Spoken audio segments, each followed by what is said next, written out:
Hi everyone, this is Ashi of the Final Bosses, and I'm here to let you guys know we're not dead. In fact, life just got really hectic, and me and our alt haven't had time to record videos together, but we're about to be back to our normal recording schedule. So I'm recording this video solo as a small video for you guys today, just to let you guys know we're here, and to explain something that I've noticed in comments on Garnet's Discord, and just in other places in general, that a lot of cartoon and anime fans seem to not understand fully, or that they don't fully grasp. So that's right, I'm going to use our first video back to teach you guys a boring science lesson using cartoons and anime. With that out of the way, let's fight. Well, you're probably wondering what boring science lesson I'm going to be teaching you. Well, I'm going to be teaching you guys how the universe works in cartoons and anime. So I'm going to be teaching you about time travel, timelines, world lines, alternate universes, multiverse theory, and of course, simple alternate dimensions. Now, some of you may be thinking, you already know what all this stuff is, Ashi. Why are you trying to tell me stuff I already know? And for that, yeah, you might understand most of it, and you might get even more than I do. But some people don't understand it, and for some of you, you might be saying, there's nothing simple about this at all, Ashi. What the hell? This sounds like a college topic. But theoretical physics aside, this is actually a pretty simple topic that can, when you learn about it, make your enjoyment of a show or, cartoon or anime more enjoyable. And so I'm going to title this series, probably one of many videos that we're going to do, Things That Ashi Has Time to Learn But No One Else Does, because guess what? They have a real life. Alright, let's start off with the easiest of these subjects. Basic time travel. Okay, so the way time travel works, and good examples of it, is you go from point A in your timeline where you currently are, and then you travel back or forward to point B.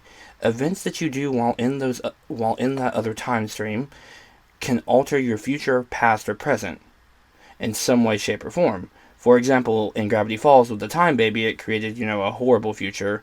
Or it could turn out to be something good, such as in Ben 10, when he traveled back in time and met George Washington and fought an evil alien and ended up setting himself to get the Omnitrix. Yes, I'm not making that up. He created his entire future in which he became the hero by teaming up with the first US president to defeat an evil alien, which then that president went to make the plumbers, which led to Ben's future and even being born and getting his powers. See, that first part was pretty simple, right? You travel from point A to point B in your one-dimensional time stream, doesn't matter whether you're going to the past or future, and any events you do will affect your future, past, or present. Simple, easy to understand. Now we go on to multiversal time travel. Now, multiversal time travel is where things get a tad bit more complicated. So when you travel back in time, but it's in a multiversal theory, you actually don't travel back in your own timeline.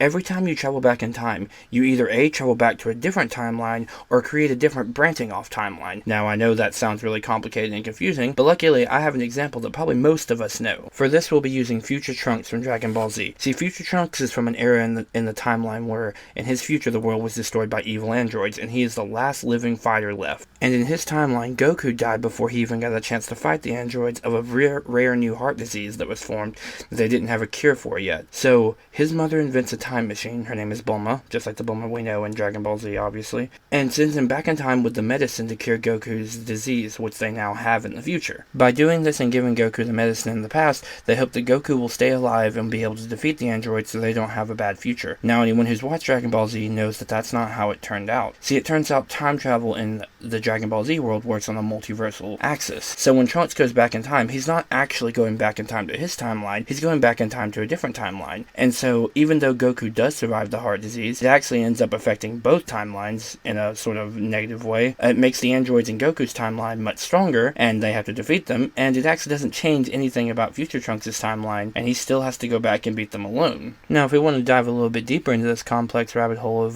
multiversal timeline, we could also explain where Cell came from in the Dragon Ball Z saga. Another Trunks from a different timeline came back, did the same thing, teamed up with Goku, helped beat the androids in his timeline, got strong enough, went back to his own timeline, beat his androids, and then he was going to come back in time to celebrate with Goku and the others because, again, in his timeline, they're still all dead. And when he did, he was jumped by another monster named Cell, and Cell then used his time machine to go back in time to the current timeline where Goku and our Trunks that we're talking about was, and that's what started that tournament arc with him. Now, by now, you're probably feeling a little confused and overwhelmed. You're like, Ashi, I'm really confused and this makes no sense. So let's simplify it. So, in a multiversal timeline, when you go back in time, you're not going back into the past of your time, nor are you going to go into the future of your time. It's always going to be an alternate future for a different timeline. And when you do something, it's never going to change your future or your past. It's only going to change the past and future of that timeline you are in. So, it has a bunch of adverse effects. A lot of people just always assume that time travel in Multiverse is basically like a monkey's paw.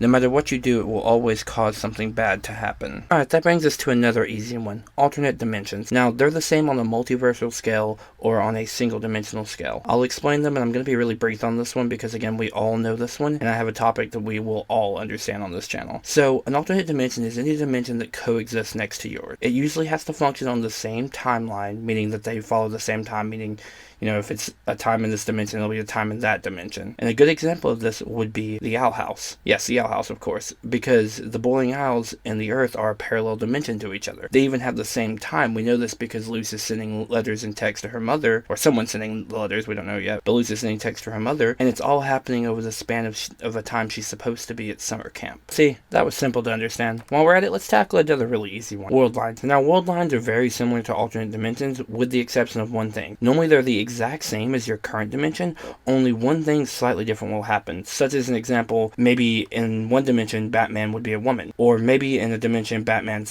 he dies instead of his parent. Normally, there's just one key factor that changes in an alternate world line. And they're the same on a multiversal scale as they are on a one-dimensional scale. Some other example of a alternate world line that I think we'd all like to see is the Owl House with a beta world line. I think that'd be really cool, and I think all of us have probably given thought about that, where we get to see the beta's perspective on what their story would be in the Boiling Isles and what their adventures would be like. Now we're to our final topic, and those of you who stuck with me all the way to this point, thank you. I'm really glad you guys are here, and I promise I'll try to make the most complicated topic, which is multiverse and alternate universes, as simple as I can. Let's start with the multiverse. The multiverse is actually a science that we've had in our world for a very long time. In fact, it's almost as old as most of the stories in our history. Multiverse theory is still considered a theoretical science, though, because we have not found a way to prove that it's actually true yet, although we've come really close, and a lot of people do believe it. Time for Aussie to explain a quick rundown of his complicated theoretical science as fast as he possibly can before going into his cartoon and anime examples. Alright, so essentially the way the multiverse theory works is that every universe, including our own, is vibrating on a set of strings. These strings are so small that none of us can see them. If we were to compare them to the size of an atom, it would make an atom look as big as our universe. These strings are tiny, and they vibrate through multiple dimensions and spaces. In fact, they have to vibrate to at least 9-dimensional spaces. And I know that's really complicated because we ourselves only perceive 3 dimensions. 4 if you count time, but we're not really perceptually able to see time flow. We can only just keep track of it through counting. As these strings vibrate through these 9 different dimensions, they create and stabilize our universe while also creating and stabilizing alternate universe. This is called the heap, the birth, the whatever you want to call it. There are multiple names for it, but it creates the entirety of what makes up our multiverse, and that's a simple definition of multiverse theory. Now, there are loads of examples of multiverse in cartoons and in anime. I'll just go over a few of the easy ones.